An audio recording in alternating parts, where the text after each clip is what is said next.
Olá, pessoal, tudo bem? Eu sou a Jennifer, eu sou psicóloga no Serviço Universitário de Apoio Psicopedagógico, o SUAP, na UnoEst Campus Jaú, e também sou professora.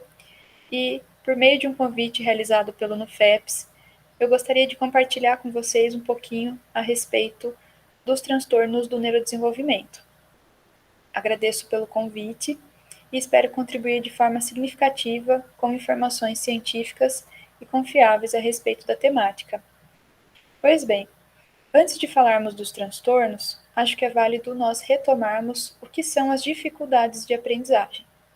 Então, é muito comum que a gente utilize esse termo quando alguém apresenta um desenvolvimento, um desempenho abaixo do esperado em relação ao processo de aprendizagem em determinado momento. Essas dificuldades, elas podem estar relacionadas a fatores psicossociais e acadêmicos.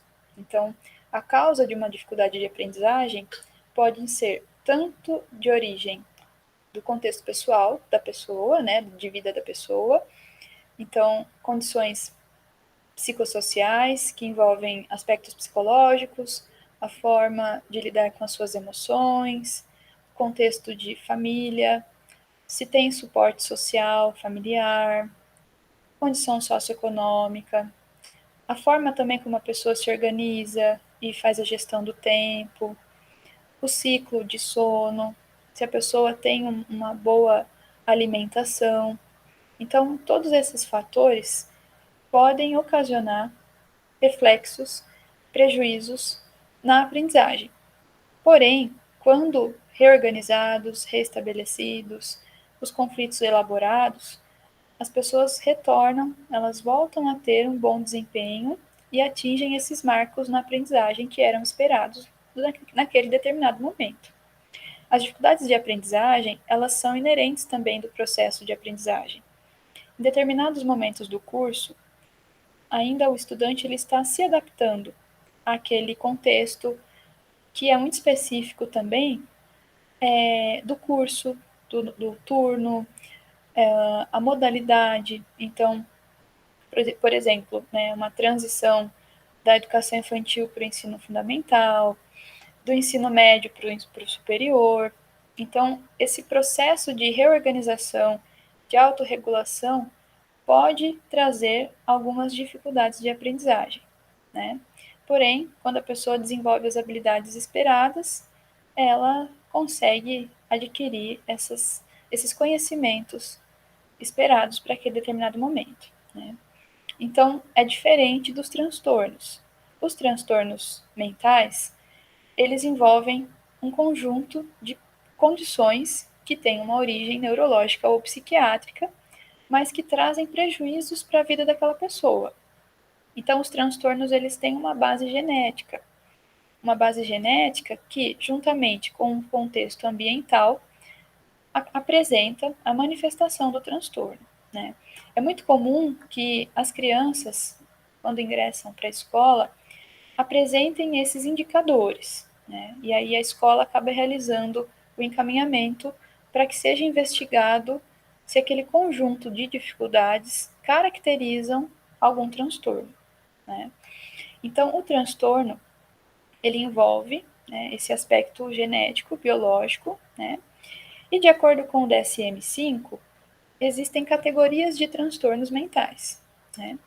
Os transtornos do neurodesenvolvimento é uma categoria dos transtornos mentais, né? Os transtornos do neurodesenvolvimento, eles compartilham entre eles características, semelhanças, muito embora existam divergências, né, e graus diferentes entre os transtornos que contemplam esse grupo, tá?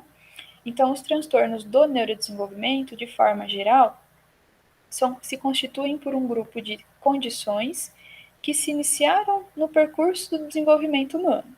Então, desde a gestação, ele começou a ser desenvolvido, né? E aí tendo na maior frequência essa manifestação com o ingresso escolar. Porque daí aquelas habilidades que eram esperadas para a criança atingir determinada idade, né, aqueles marcos que nós esperamos no desenvolvimento, elas não acontecem naturalmente, né? Então, a escola geralmente ela observa esses indicadores e se atenta aí para esse trabalho diferenciado que é preciso fazer para a criança conseguir desenvolver a sua aprendizagem. Então, os transtornos do neurodesenvolvimento, quem são? Né? Então, a deficiência intelectual ou o transtorno do desenvolvimento intelectual, que assim é denominado no CID-11, né? Transtornos da comunicação, transtorno do espectro autista, né, o famoso TEA, transtorno do déficit de atenção e hiperatividade, o TDAH, transtorno específico da aprendizagem, e aqui envolve, né, a dislexia e a descalculia, e transtornos motores. Todos esses transtornos contemplam a categoria transtornos do neurodesenvolvimento. Conhecendo brevemente um pouquinho deles, a gente pode dizer então que a deficiência intelectual ou o transtorno do desenvolvimento intelectual se caracteriza por déficits funcionais, tanto em nível intelectual quanto adaptativo. Então a pessoa ela apresenta prejuízos tanto no funcionamento cognitivo, existe um comprometimento cognitivo, né? E na forma da pessoa se adaptar, ou seja, estabelecer comportamentos adaptativos para o seu contexto de vida, considerando todos os âmbitos, né? O âmbito de saúde, de higiene, social, profissional, acadêmico, né? Então, geralmente, né, existem aí prejuízos e uma inabilidade, né, de desenvolver essas estratégias e esse repertório esperado com o desenvolvimento naturalmente, né? A deficiência intelectual ela apresenta também níveis, né? Então, de forma geral, os transtornos do neurodesenvolvimento eles variam o grau de comprometimento, né, de prejuízo que acarreta na vida da pessoa, né, desde um grau mais leve até um grau mais elevado. Os transtornos da comunicação envolvem déficits no desenvolvimento de habilidades linguísticas, né, da aquisição da linguagem, desenvolvimento, articulação, fluência, voz, né, a fala, a forma de utilizar as palavras e atribuir símbolos. Envolve todo o processo de comunicação verbal e não verbal. Então, esse processo ele é comprometido e a pessoa ela tem uma série de prejuízos na questão, né, na linguagem, na forma de se comunicar. O transtorno do espectro autista seriam dificuldades, né, um conjunto de déficits persistentes, tanto na comunicação e na interação social, como também em padrões restritos e repetitivos de comportamentos.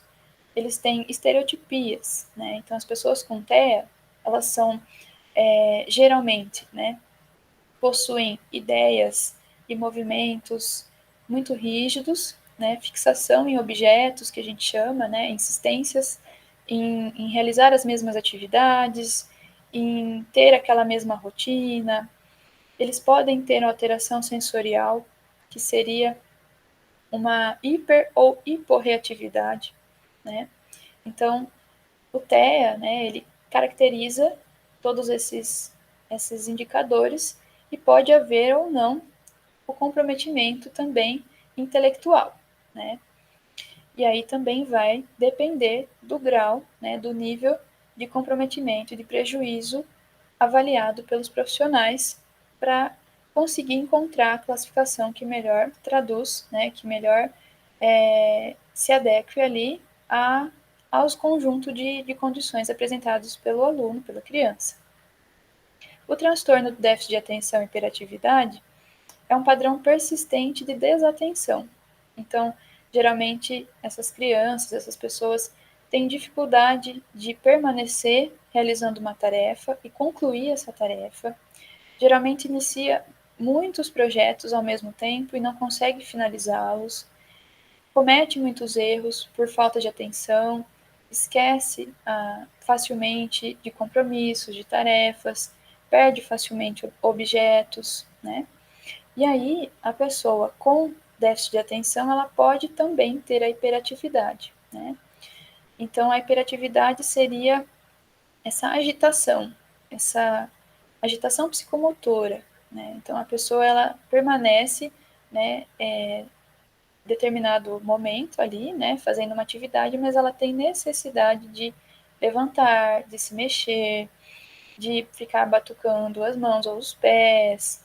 Ela geralmente, né, tem uma agitação, né, que sem a medicação, sem o devido tratamento, impossibilita também a realização das suas tarefas, sejam elas relacionadas à parte, né, acadêmica ou profissional também.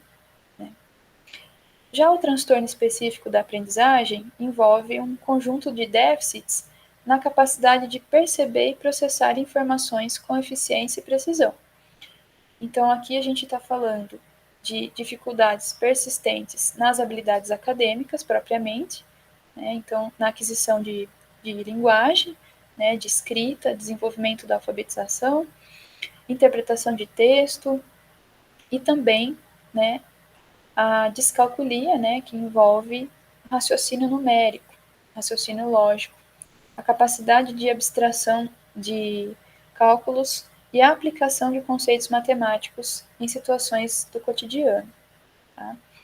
Então, geralmente, né, a descalculia e a dislexia também pode ser evidenciado em maior probabilidade, né, de forma mais frequente, quando a criança ela não atinge a alfabetização com sucesso até o final do terceiro ano do ensino fundamental. Né? Para que seja identificado o transtorno específico de aprendizagem, né, a dislexia, a descalculia, geralmente é preciso investigar, acompanhar essa criança e proporcionar também a estimulação necessária, visando minimizar essas dificuldades encontradas nesse processo e assim, após o terceiro ano, né, ser possível fazer esse diagnóstico ou não, né?